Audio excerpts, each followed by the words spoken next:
वालेकुम। एडवोकेट अली हैदर। आज हम अपना सीआरपीसी का ही लेक्चर कंटिन्यू रखेंगे। तो आज हम पढ़ेंगे चैप्टर 5 ऑफ सीआरपीसी, जो कि है अरेस्ट, एस्केप एंड रीटेकिंग के बारे में।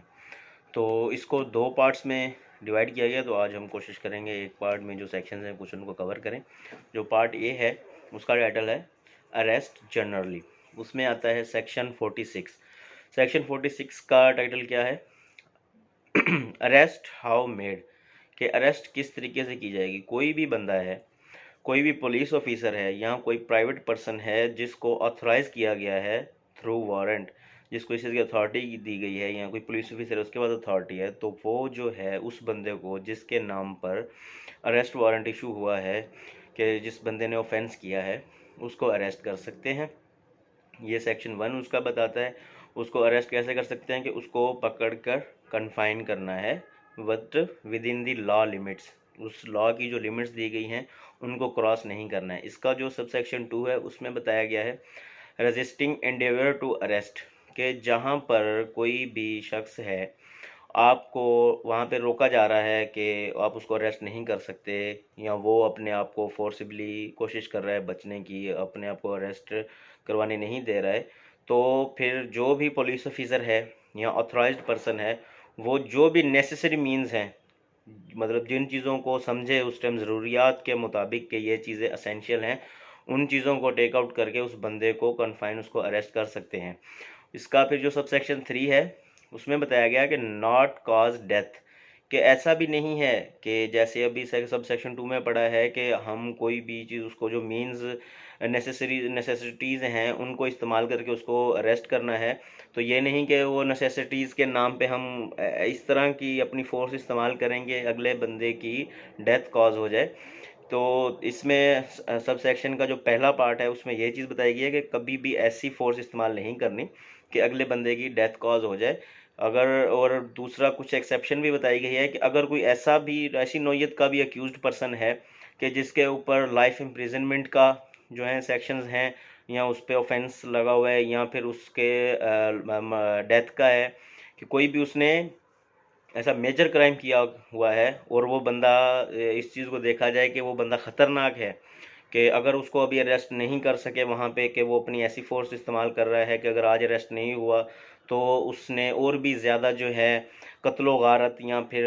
फहाशी या कुछ भी है जो अपने माशरे में फैलाएगा, उसका नुकसान होगा। और अगर उस टाइम पर पुलिस मुनासिब समझे, इस सिचुएशन पे ये है पीक लेवल है, तो तब वो उसकी डेथ कॉज कर सकते हैं। लेकिन वो भी उनका एक फुल प्रोसीजर होता है उसके तहत। ऐसे नहीं कि किसी भी बंदे को जाकर मार दिया कि हम तो अरेस्ट करने गए थे तो वो अरेस्ट नहीं हुआ तो हमने उसको मार दिया, ऐसे नहीं है। उसकी बिल्कुल सेटिस्फेक्शन होनी चाहिए, जबकि बिल्कुल आपने अपने सारे के सारे जो भी आपकी नेसेसिटीज़ थी, मीन्स था, आपने अपनी सारी फोर्स देख ली है कि इसके बाद कोई हल नहीं है। लेकिन शर्त क्या है कि उसमें उसका जो ऑफेंस है, जो क्राइम है, उसकी जो सज़ा है, या लाइफ इम्प्रिजनमेंट हो या डेथ हो। अभी है section 47, search of place entered by person sought to be arrested, के कोई ऐसी जगह जहाँ पे पुलिस ऑफिसर को या कोई भी पर्सन है जिसको ऑथराइज किया गया है अरेस्ट वारंट के थ्रू कि इस बंदे को अरेस्ट करना है, और पता चले कि वो इस जगह पर रह रहा है या इस जगह पर छुपा हुआ है, तो फिर आप उस जगह पर जा सकते हैं, वो शख्स जिसको कोई पुलिस ऑफिसर या प्राइवेट पर्सन उसको अरेस्ट करने के लिए। और वो जो जगह, उसका जो इंचार्ज है, या जहाँ पर वो उस जगह पे जो बंदा शख्स रह रहा है, जिसके अंडर में है वो जगह, उस बंदे की ये लायबिलिटी है कि वर्ड लिखा हुआ है सेक्शन में शल। आपको पता है कि शल और मे में क्या डिफरेंस है लॉ में? कि शल होता है कि लाजमी वो चीज़ करनी है,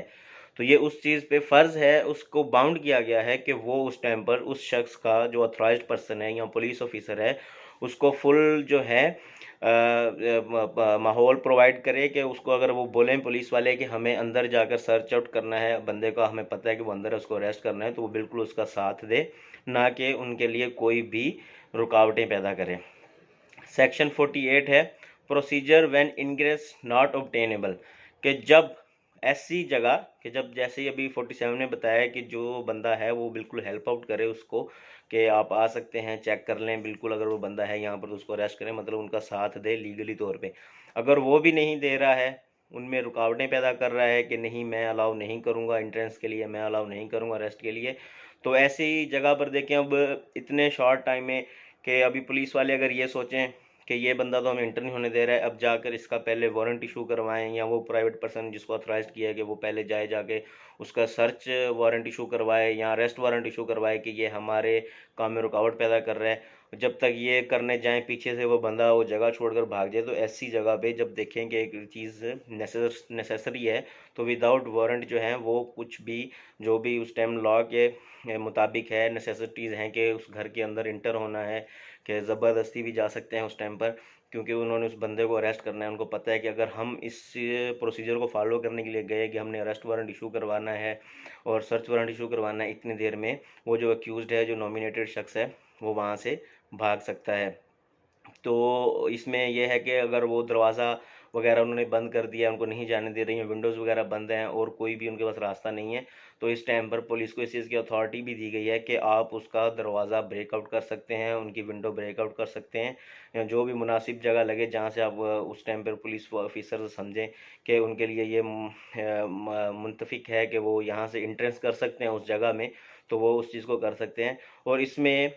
प्रोवाइड किया गया है, एक प्रोविज़न दी गई है कि ब्रेकिंग ओपन जनाना, इसका टाइटल है कि कोई ऐसी जगह जहां पर मालूम है कि कोई भी मर्द वहां पर नहीं रहता है, वो सिर्फ औरतें रहती हैं और वहां की इंचार्ज भी औरत ही है, तो वहां पे थोड़ा यह चीज़ है कि पहले उसको नोटिफाई करना है उस औरत को, उसकी लिबर्टी के लिए, कि भाई आपकी पोजीशन में ये जगह है, ये आप यहाँ पर रह रही हैं और हमें पता चला है, हमें खदशात हैं कि वो बंदा यहाँ पर है, तो मेहरबानी करके आप हमें जो भी हैं इस चीज़ में साथ दें और आप जगह को खाली करें, हमने सर्च आउट करना है। इसलिए पहले उनको नोटिफिकेशन देना है, नोटिफाई करना है due to the modesty of women, इसलिए ये इसमें एक दी गई है एक्सेप्शन। अभी है section 49, power to break open doors and windows for purpose of liberation. अब देखें यहाँ पर वो अक्सर कहावत सुनी होगी कि पकड़ने वाला खुद पकड़ा गया,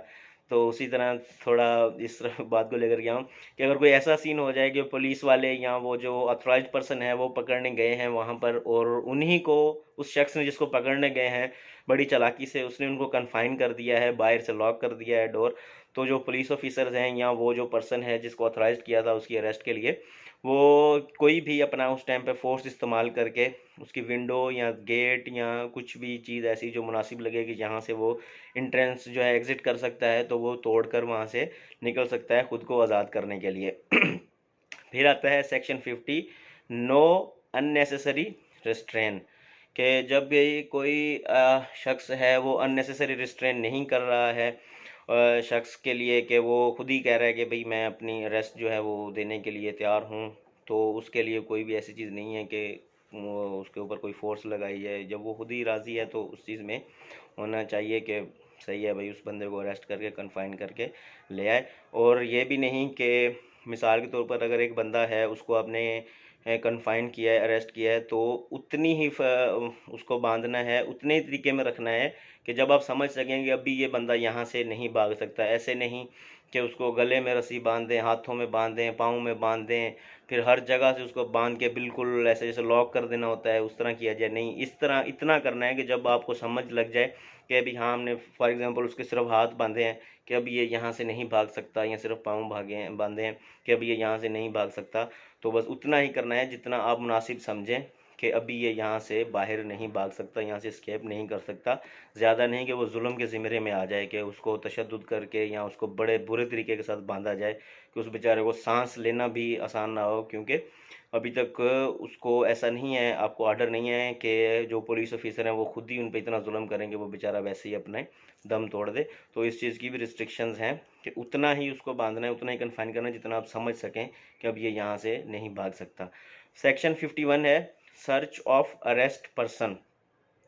कि जो अरेस्टेड पर्सन है जिसको अरेस्ट किया गया है उसकी सर्च जो है वो करनी, और उसका जो आर्टिकल्स हैं उसके जो सामान है उनका क्या करना है कि कोई भी पर्सन अगर वो अरेस्ट हुआ है जिसको जो कि बेल जो है फर्निश नहीं कर सकता, चाहे वो अरेस्ट वारंट के थ्रू अरेस्ट किया है या विदाउट अरेस्ट वारंट उसको अरेस्ट किया है, तो जब भी उसकी सर्च आउट करेंगे, अगर कोई प्राइवेट पर्सन है जिसको ऑथराइज किया था अगर वो सर्च आउट करता है तो वो जो भी उससे सामान निकलेगा, जो ऑथराइज्ड ऑफिसर होगा उसके हैंड ओवर करेगा। और जो अगर पुलिस ऑफिसर है उसने उसकी सर्च की है तो उसमें से जो भी उसका आर्टिकल्स निकले हैं, चाहे वॉच है, चाहे मोबाइल है, चाहे पर्स है,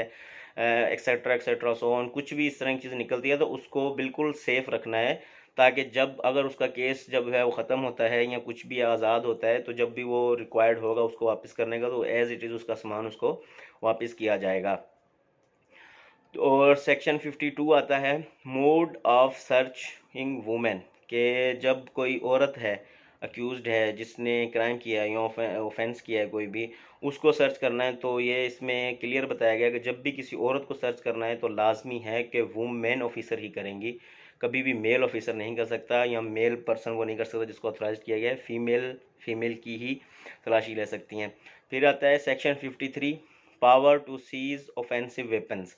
ये देखें, कोई भी शख्स है जिसको अरेस्ट किया है, जिसको कन्फाइन किया है, उसके पास अगर कोई भी वेपन निकलता है, पिस्टल हो गया, चाकू हो गया या कोई भी ऐसी चीज़ जिससे उसने कोई भी जो है क्राइम कर सकता है, तो उस चीज़ को जो है जिस बंदे ने अरेस्ट किया है, जो अथॉराइज्ड पर्सन है या पुलिस ऑफिसर है, उस चीज़ को लेकर कोर्ट में पेश किया जाएगा, या फिर कोई भी ऐसा ऑफिसर जो अथॉराइज्ड होगा जिसको उस टाइम पे नीड होगी उस चीज़ की